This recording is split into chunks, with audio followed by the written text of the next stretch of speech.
Hi friends, and welcome back to my channel. So today I want to share a recipe with you that is very fitting for the holidays. This is my pumpkin spice rollout cookie dough recipe. Again, this is like my original recipe. It's a rollout, no spread, no chill cookie dough recipe, except it's in pumpkin spice flavor, which is very fitting for fall, for Thanksgiving, and even Christmas. So let's get started. In my mixing bowl, I'm going to place 2 sticks of unsalted butter, and these are at room temperature, 1 large egg also at room temperature, half a cup of granulated sugar, and half a cup of brown sugar.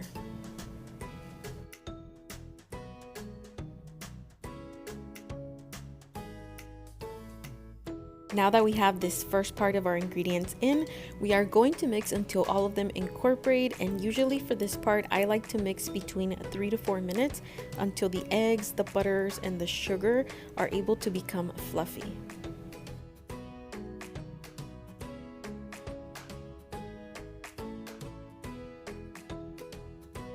After approximately 4 minutes, we're going to go ahead and add in our liquid flavorings. I'm adding in 1 teaspoon of pure vanilla extract, and I'm also adding in half a teaspoon of pumpkin spice flavoring.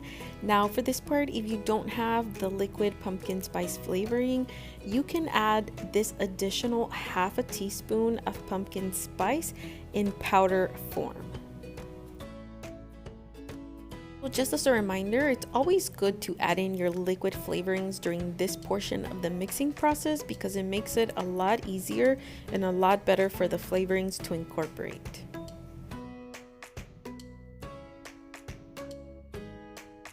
While our mixer is still on, I'm going to go ahead and add in 1/3 cup of pumpkin puree, and this is just puree that I got from a can, so just go ahead and measure out 1/3 cup and add it to this portion of your mixing process. And as you can see, I went ahead and just left in the entire mixing process. I didn't cut it out or speed it up because I want you to see that this part of the process really does take a little bit longer than what you see in videos. This part usually takes approximately 5 minutes, and this is the part that it's going to help your cookies have texture, and it's going to help them have that little bit of bounce. So in total, I mixed approximately 5 minutes. After the 5 minutes, I am going to go ahead and add in my 4 1/4 cups of all-purpose flour. You can definitely do this in a separate bowl and mix all the dry ingredients, but I'm just going to go ahead and add the all-purpose flour and all of the dry ingredients right into my mixing bowl. In this tiny little bowl, I have 1 teaspoon of pumpkin spice powder, 1/4 teaspoon of cinnamon, 1/4 teaspoon of baking powder, and half a teaspoon of salt. So if you remember earlier when I said that if you didn't have the half a teaspoon of pumpkin spice in liquid form, this is the part where you can add an additional half a teaspoon of pumpkin spice powder to make up for that liquid form in case you don't have it. Now we're going to just continue to mix this. This process also takes a little bit of time, so some people like to stop here, but your dough is not ready yet. Usually your dough will become ready when it starts to unstick from all the sides of the bowls, and that's again why I'm leaving this entire process in, so that you're able to recreate this at home, and so that you can do this at home by yourself, and so that you're not finding that the recipe is not coming out how it comes out in this video. So do not stop immediately.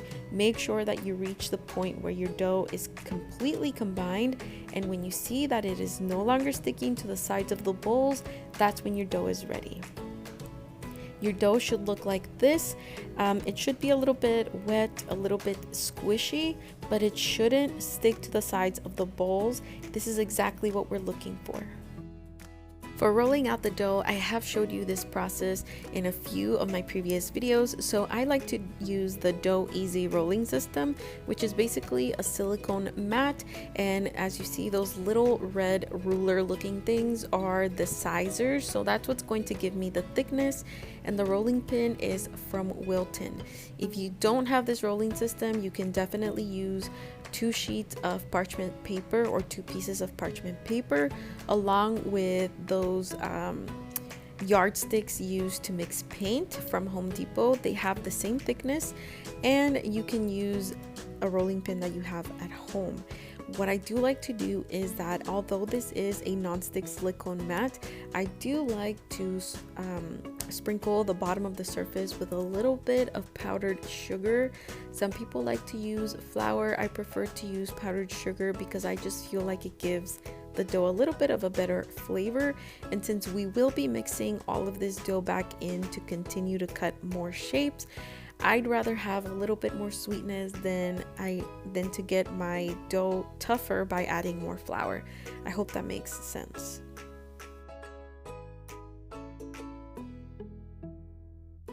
You should be able to pick up your shapes without them moving or expanding. So what I like to do is I like to dip my little offset spatula into some powdered sugar and then just slowly take it onto the edges of the cut shapes and slowly wiggle the spatula into the rest of the shape so that you're able to pick it up and transfer it onto a baking sheet. For this part, we did go ahead and preheat our oven to 325 degrees Fahrenheit, and I am going to bake my cookies for between 10 to 12 minutes, depending on how soft or how crispy you want your cookies to be. I typically leave them in for approximately 11 to 12 minutes.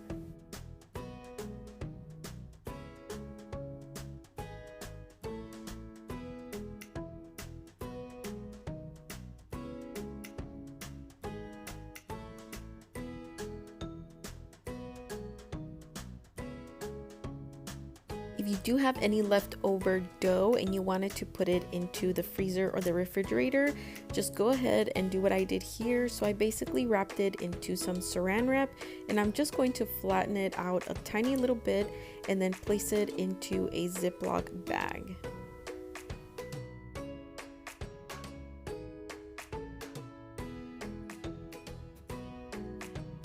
After your baking time, this is how your cookies should look. They have this beautiful little speckled look on the top, and this is from all the spices that we added in.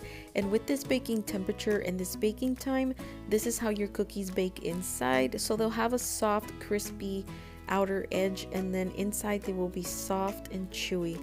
I really hope that you like this recipe. I hope that you give it a try. Definitely let me know in the comments below if you've ever tried pumpkin spice anything, or if you don't like it and what your favorite holiday flavor is. Thank you so much for watching my video. Don't forget to share this with a friend, hit the like button, subscribe before you go, and I'll talk to you next time. Bye.